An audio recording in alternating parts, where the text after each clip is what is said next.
Well, alright, in today's video, we are about to lube up our cork. We just picked up a nice St. Croix Triumph rod, and I like to try to take care of my gear and do a little preventive maintenance on it, so that's what we're going to do right from the rip. And wow, bam, we only have one chance to do this right, especially for the recording, so we have some U40 rod building products. This is cork seal, sealant for cork handles, enhances the cork fill, toughens the cork, reduces chipping, degradation of the cork, etc. Seals against dirt and oil. Now this right here is actually a water-based palmer, and what we want to do is we want to apply the entire cork surface with a bristle brush. Brush out the excess that will not soak in. Do not allow to sag, drip, or streak, or run, whatever, So right here, I'm going to open this up, and we're about to do a little art class, all right? Who's that artist that paints the trees? He ended up dying. What is his name, Bob? Apparently, he painted a lot of trees, but that's it right there. Very nice looking cork handle here. Have not even fished this rod yet, so right now is the time that I want to do this. Get it sealed up, get it geared up. So I got a plastic bag down here, and we're about to get our art on. So we got a bristle brush here. I did just wash it up. So what I'm going to do is I'm going to start at the top. We're going to open this baby up, and we're just going to paint it on. Just like this here. We don't want it to be runny or streaky. Just going to put a nice, secure layer on it. Now, I don't know if they do this out of the factory. I don't think that they do, because you'll see it actually darkens the cork. It really brings out the grain. So I do like that. I think it, makes it look nice and, gives it that classic look. I want to get up in this crack really good. I did paint this one up right there in front of the cork. It is still wet. Have not touched the bottom part yet, so I want to get every little part of this cork. It's going to keep it fresher, looking good for much longer. Keep it from chipping. Pretty much, we're putting a coating on. And it's going to keep everything looking great. Alright, so here we go. Let's brush this on. And one thing I like about it is it does darken your cork a little bit. So if you don't like that, well, I hate to tell you, your cork's going to end up getting darkened anyway from fishing. So you might as well, let it get dark for a good reason. Now I'm going to start going back because I see the droplet running around every time I spin it. There you go. That is the final finished product right there. I'm going to let it dry. I like the way that it darkens it. As you can see, before you couldn't see none of the grain. Now we can definitely see some of that grain. Let me get a little bit of light on here so you can really see what I'm talking about. Yeah, it looks really good. So I definitely recommend this stuff. I think it definitely helps. I think it makes a difference. I mean, you spend money on your gear, why not take care of it, Give it a little pedicure, make it feel good. Bless the rod, and get out there and go catch some fish. So, like I said, you can find this stuff on Amazon for like 10 bucks, and it's going to last you a long time. I highly recommend it. I think it gives it a nice look, so I'll see you guys shortly. Peace out. What's up, guys? Welcome back to the channel, NeilBone's Fish. I'll tell you what, I went down to the river, man, to catch me some juicy stripers to earn my stripes, and it's freaking windy down there, man. Super windy. The tide is coming up. I was at a little bit of a disadvantage because as the tide's coming up, it's giving me very little depth to cast at. And I'm like practically throwing my darn shoulder out to get out there far. So between the wind and that, I said, man, I need to get onto some fish today. So just came over here to my local lake. As you can see, pretty windy here. I had to go in the car and get a little windbreaker, but we're about to get on to some juicy stuff. So let's start small first. Let's throw on. Water looks a little bit murky. We're gonna go with a little wally diver. Caught a nice freaking hybrid here, and I tell you what, that was a juicy sucker. Yeah, you're good at it. Yeah, just try not to reel up the bait all the way to the rod because they're ceramic inserts. You'll pop it out. Really? Yeah. Yeah, no, you're good. And as Albert does the same thing, he reels them all the way up to the tip. Yeah, he said you don't reel them to the tip. There's some... Yeah, you don't reel your bait up, and you don't put it there either. Yeah, I don't think you want to do this one, Jen. You want me to show you how it's done? You know how to do these? You know how to do these rods. I don't know. Let me see. I can do the other one. I do. Jen knows how to use those. Shit. Right, Jen? We got one. It's nice too. Yeah? Yeah, I hope I'm recording. I don't know if it is. Yeah, we're recording. Hey, Neil. It's big. Really? Yeah.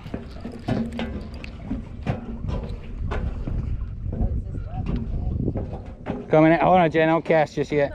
Damn, look at that. It's a hybrid or a big. Oh my goodness, that's a good one. Looks like a flounder. Holy shit! Oh my god! Damn. Is that tuna fish? No, that right I there. told you we had some tuna. Neil, here, let me get. Oh, shit. Damn it, Jen. That was you. I'm glad we met this dude. I'm glad we met this dude. Damn, Jen. What the hell's in that fish? Why you gonna fly off, Neil? Neil, that's fucking. Neil, what is that? This is a hybrid striped bass. Hey, we gotta come fishing with this guy more. Hurry up, dude. Hold it up, man. Oh my god, that's a Hey, get PB away right from the there. sun, That thing dude. I is get the sun huge. glare. Get the hell out of here. Wow. Now you got fucking Fetterman behind you, bro. Get a good picture. Man, that thing is nice. I'm gonna weigh I him. knew you could get one. When we met you, I said this guy can fish. Yeah, man. Well, thank you. I think he does YouTube videos, this guy. Oh, you're that guy? Yeah, I'm that dude. At least 5 pounds. That was my fish, man. You stole Oh, it. here we go. Are you bleeding? Damn, 3.5 pounds, 3.66. That's big Is that the biggest you ever caught? for this guy. Hey, Yeah. he bit you, Neil. Hey, we got another picture. One more of him, dude. I need to get it back in the water. All right. Wow, Neil. Yeah, that's a good one. Dad ain't never seen a fish that big. Damn. Yo, you heard this girl say, wow, Neil, you ain't seen a fish that big. Hold on, I wasn't sure because I wasn't Neil, aware. show her. Yeah, he fucked me up. We got a 4-pound mono on here. This is the Berkley trilene. We're using that as a leader. And I'm not really worried about the hooks that I have on here, these brass hooks, because my line will snap before these hooks bend out. So it doesn't really make a difference to me, you know. But I think this is gonna be the juice. First, you gotta bless the bait, let it get a good dip. This is what kind of action we're gonna be having here. Woo, woo, woo, woo, woo. Look at that baby go. Something's gonna be hungry for it. I wish the wind was blowing that way, you know? But I came here so we could have our back turned to the wind and make sure it doesn't overblow and get stuck in them trees there. Check our drag.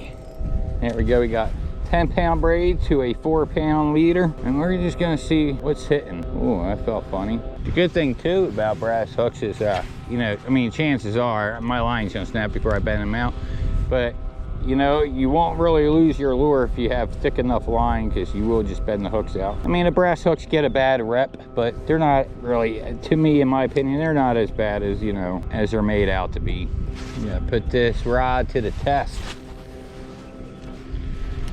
Love that baby out there. There you go. Sometimes you try to cast it really hard, you actually get less distance. Sometimes you just lob it and it just goes.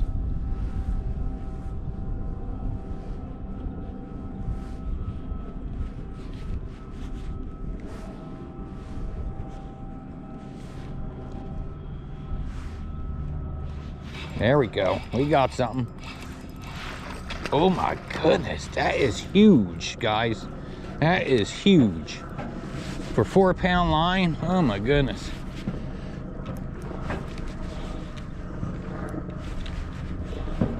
I'm glad I brought the net with me. This is a great one.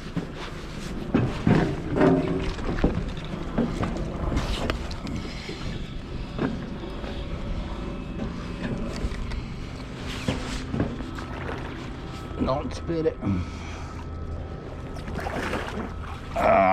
Look at that freaking bucket mouth. Holy crap. Damn, that is a beast. Holy crap.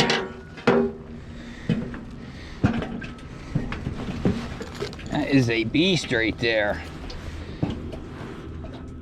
This looks like it could be my PB on scale. And be very gentle here.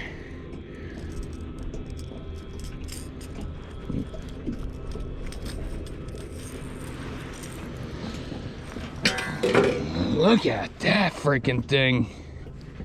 Wow. check out this largemouth. Look at his mouth right there. I mean, that thing is huge. We're gonna get a weight on him.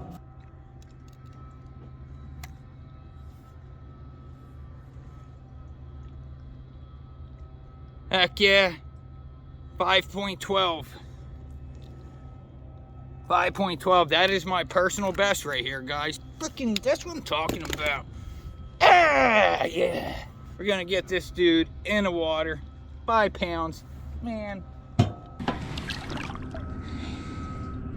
But heck yeah, got our PB right there on scale. So, feeling pretty good. Let's get more. Friggin' first fish on a new rod, 5 pounder. Look at this, our line's a little frayed, like right about here. You know, that's a very, I mean, I guess in most places that's a respectable fish, but around here, you know, that's like really good. All right, let's put this back out there. And what do you know, look, on the brass hooks, none of them are bent out. That's what I'm saying, it's not as bad as like people make it out to be. Just use the right gear and you're pretty much good. What I'm doing is I'm getting this crankbait down. Once I feel it hit the bottom, I'm kind of just giving it a slow ride, trying to really feel like what it's doing, what it's hitting off of. When you start to lose like feeling, you're usually snagged to like a leaf or something or some debris on it. So you just give it a little work it out like that.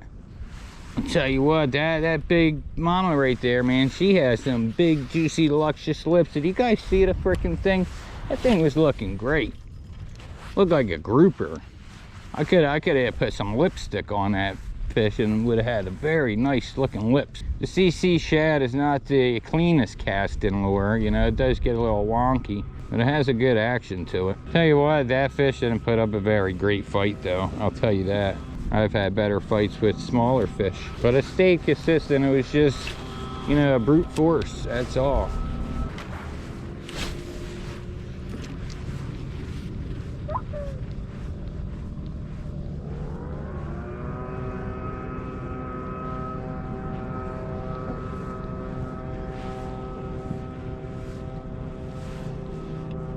Oh, we got one. This one is fighting better than the other one. Look at this sucker go.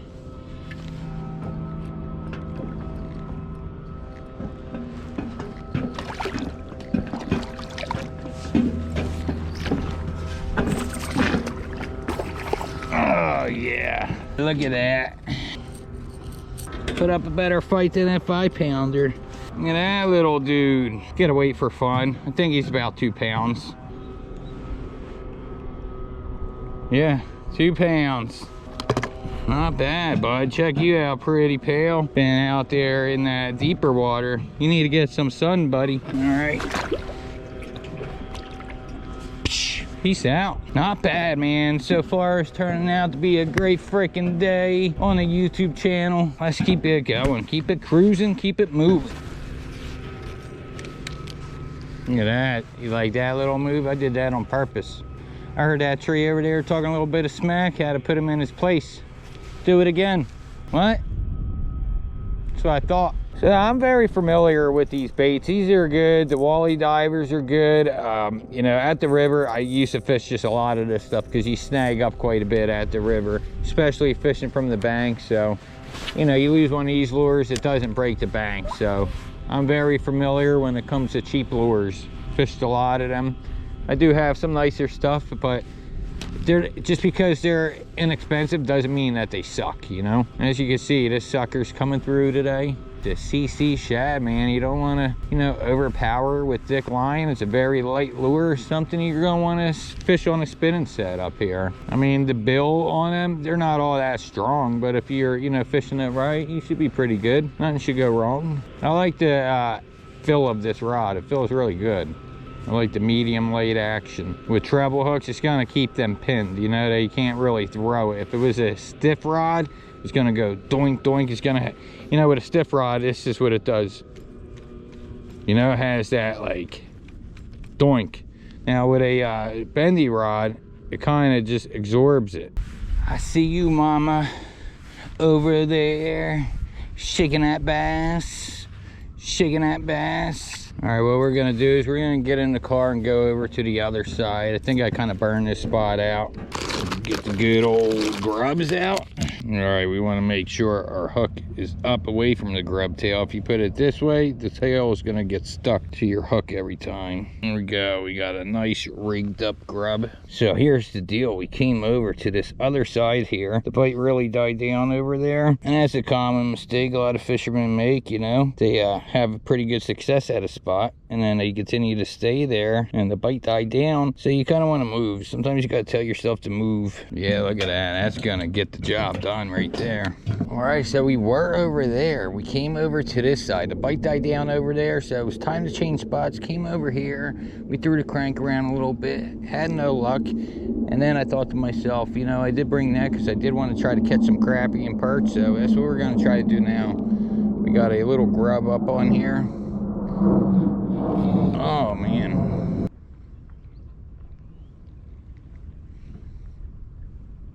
Oh, that was a bite. We got one. Hey, yeah, it's definitely a crappie. Good one, too. Oh, no, it's a white perch. What's up, dude? Well, bam, look at that. Got ourselves a nice little white perch, a little wild dude. See you later, dude. It's gonna be a good day, man. We're just getting freaking on it. Oh, we got a wind knot up here. It is kind of windy. That's one thing Braid does, but you know, the trade-off is we don't have to really worry about like the monofilament getting all twisty. Braid's usually pretty forgiving, but it is windy, so we're getting that side breeze. And just remember, what I did there can weaken your line, just so you know.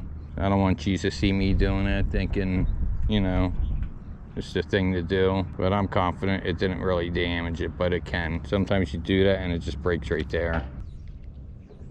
We're gonna bite. We got one. Alrighty, that's what I'm talking about. What we got, a sunny or oh, we got another white perch. These guys will spike you. Look at that, he was a hungry little sucker. Open up for daddy. Open up, I want to show the people. You don't want to open up, usually they do. He's being a little hard to get with. Alright, he doesn't want to. But there we go. I need to go over the water in case he falls. There we go, nice little white perch. Gonna do a drop shot. We got little 4-pound Berkley vanish. I really feel more comfortable with at least 6 to 8 pound to do a drop shot, but we're gonna rock out with it. This rod will cushion the blow, you know, it will keep the fish pinned. And really, you're supposed to really drop shot with thinner line, you know, like some people will do like 12-pound tests, and it really doesn't give the bait the action that it needs. You want it to be a little bit fluid. I never suggest for you to waste your money on tungsten weights for drop shots, you know. These drop shots you snag a lot, but here I haven't been snagging at all, so I like to grab my line, do an overhand knot, and then twirl this a couple times and then go through. That creates a knot to slip. I need me a freaking Woo Tungsten sponsorship, man. They got some really cool kits and everything that they got. I gotta admit, I do really like tungsten. I try to use it whenever I can, but what I'm trying to say is don't think that you need it. It will get you bougie, but honestly, there's very good benefits to tungsten because you could fill so much better. If you've never tried tungsten, you could fill every rock much better. I mean, everything you could fill better. It really gives you good sensitivity. You're able to downsize your weight. We do have some really good stuff here to drop shot. We got the Sematis baits and we got this, but I think we're going with the Sematis bait. We're looking good, and I'm gonna just nose hook this sucker right at the nose there, just like that. This is gonna slay.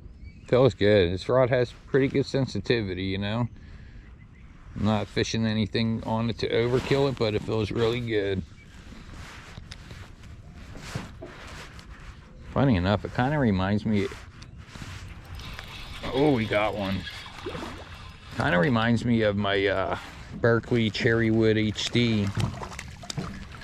That's what it reminds me of. But look at that, right away. All right. Look at that, right at the roof of the mouth. That took no time, huh? Once we switched over to the drop shot, it was pretty instant. Check him out, little guy. He's gonna get bigger. Swim on, little bud. Swim on. I used to fish a drop shot a lot. Drop shot and Carolina rig. They were my jam. These Sematis baits are really good. So when I did see them on there on the Shop Carl's bargain bin, I said, I'm going for it. I know it doesn't look like anything different from the rest of them, but it's very good. Neutral buoyancy, I mean, it does its thing. I like them big. I like them chunky.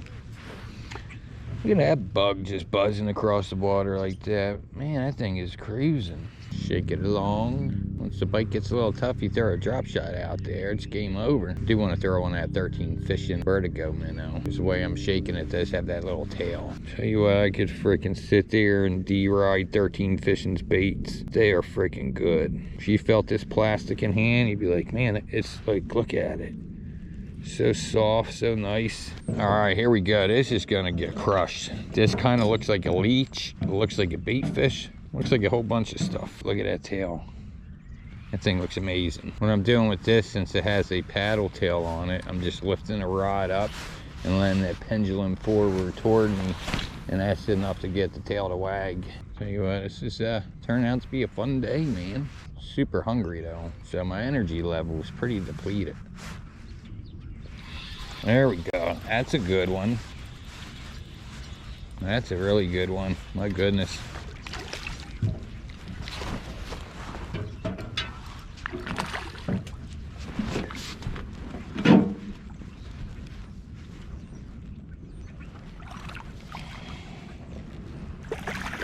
Ah, right in the net. That's what I'm talking about. Look at that. 13 fishing, baby. Look at that sucker's pinned. Tell you what, this rod is being my good luck charm. I mean, that came out very easy. If he would have jumped, it would have been gone. Look at that, pale mama. That's a dude, you could tell. He's just has nothing sexy looking about him at all. Nice fish, man.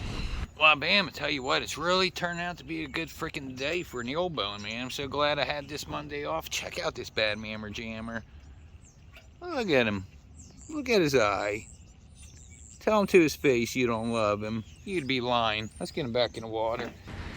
Look at the tail. The tail's a little chipped up looking. Not too beat up, but they're getting ready to spawn. So let's get to it. Well, I'm sitting here with the laptop in front of me. We are at the end of this video, and guess what? I have no outro. Alexa, turn off Boy George. Anyway, freaking kept fishing until it got dark out, and didn't give myself any time to do an outro. So this is it. We're doing an in-the-room outro. Check them out. Them suckers are looking pretty good. I love that rack right there.